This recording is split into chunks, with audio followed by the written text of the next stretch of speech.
পাকিস্তানের বিখ্যাত এক আলেম 2 বিয়ে করেছেন। তার প্রথম স্ত্রীকে জিজ্ঞেস করা হলো, আপনার স্বামী যে 2য় বিয়ে করলো, আপনি এতে কষ্ট পাননি? মহিলা বললেন, মানুষ হিসেবে তো কষ্ট পাবই, কিন্তু আল্লাহ তাআলা তাকে এই অধিকার দিয়েছেন। এখন কি আমি আল্লাহর দেয়া অধিকারের বিরুদ্ধে লড়াই করব?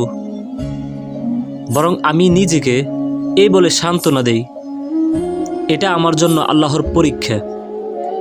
তিনি দেখতে চান তার দেয়া বৈধ বিষয়ে আমি কতটা ধৈর্য ধারণ করতে পারি।